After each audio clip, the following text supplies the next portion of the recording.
Greetings, BBN. It would be terrible to be without Trent Noah, even more so with Lowe and Jaden Quaintance's problems.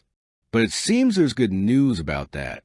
Before the news, subscribe to the channel to receive more Wildcats news. Let's go. For a brief moment, Rupp Arena held its breath.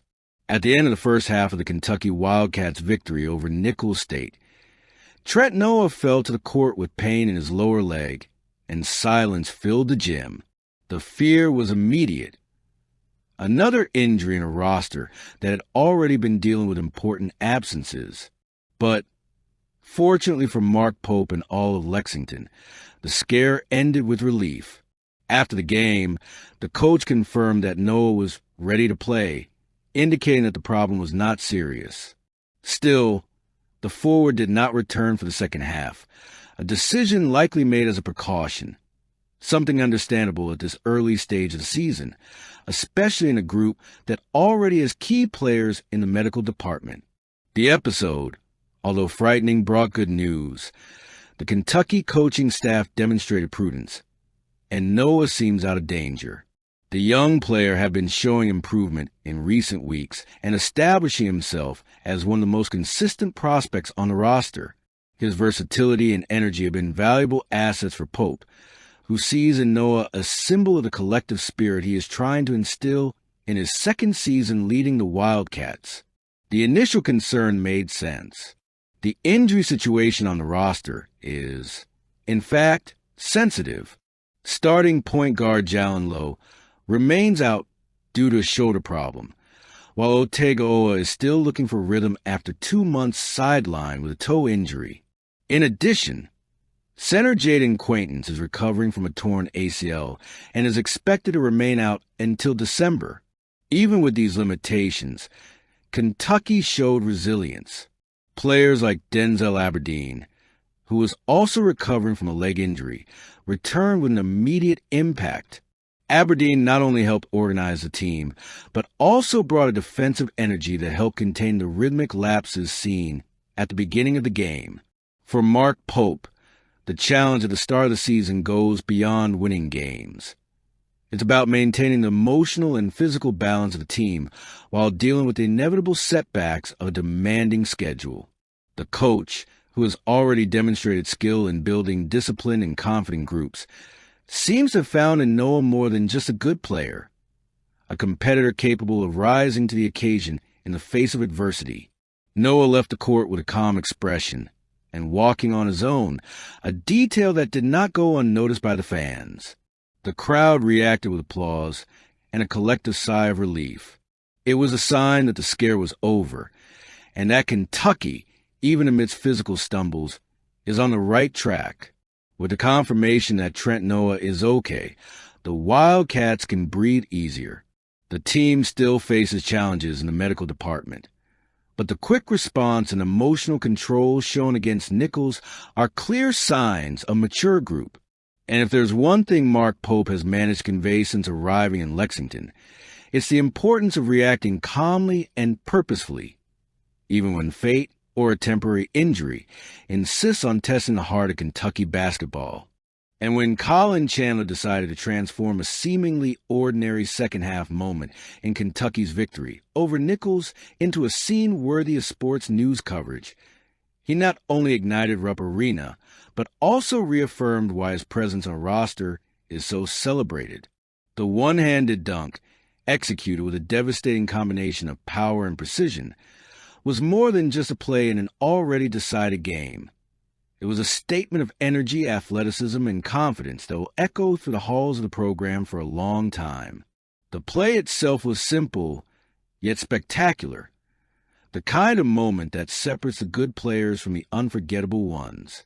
With the score already tipped in Kentucky's favor, Chandler raced toward the basket like lightning, facing off against Nicholls' Grant Sanders, who dared to try and contest the attack. The result was inevitable. Chandler soared above the defender, extended his arm, and hammered the ball into the basket with a force that seemed to reverberate through the stands. The crowd, which had seemed dormant after a disappointing first half of the team, erupted in a collective roar. It was exactly what the team needed to inject new life into the game and reinforce its absolute dominance over the opponent. "I've seen that many times in practice," said Denzel Aberdeen, one of Chandler's teammates, commenting on the play. "He does it all the time."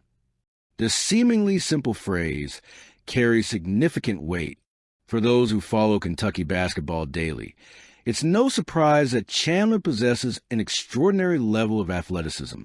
Since arriving on campus, his dunks have been the subject of lively conversations and videos shared on social media.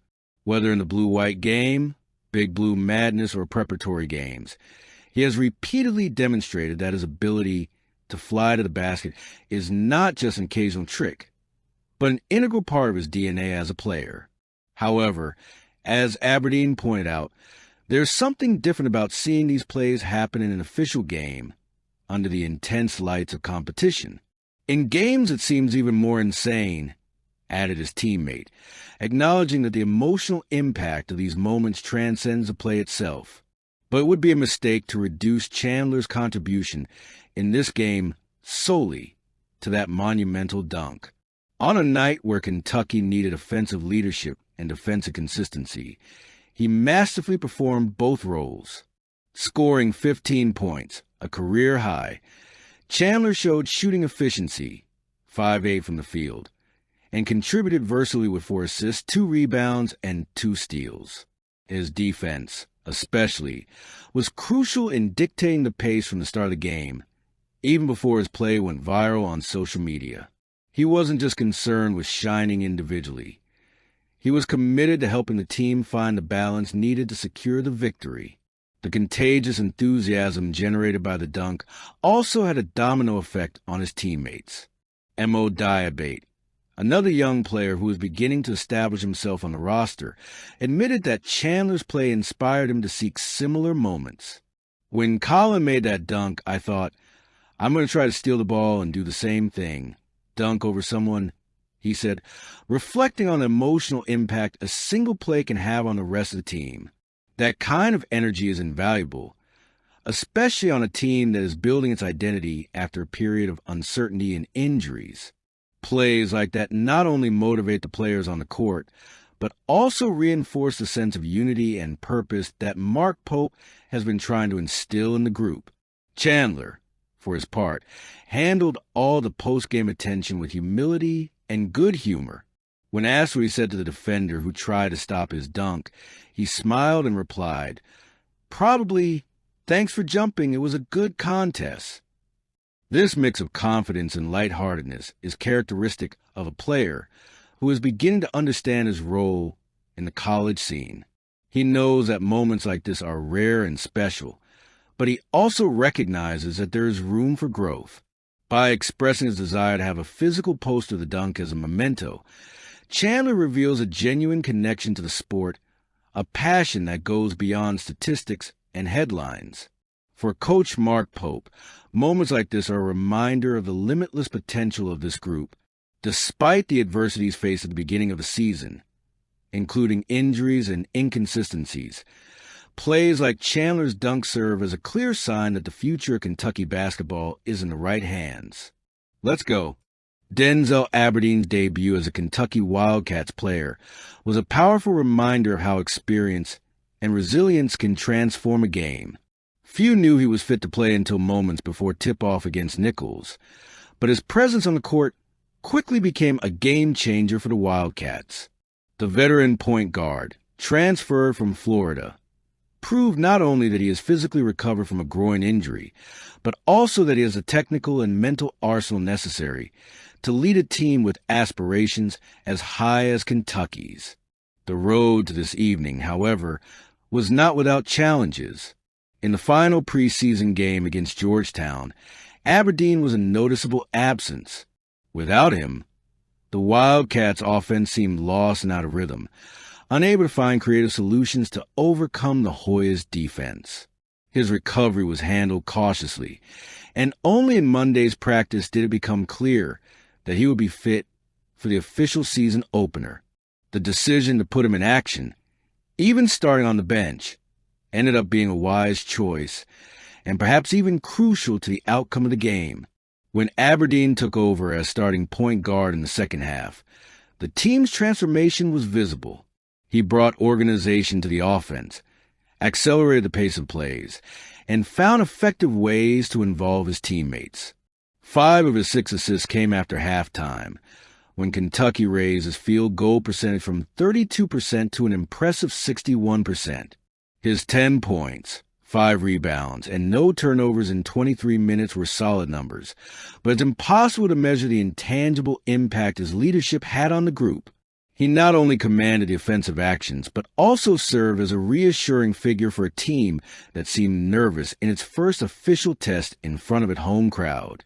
This ability to influence the game on multiple levels is a direct result of the experience Aberdeen has accumulated throughout his career in the SEC.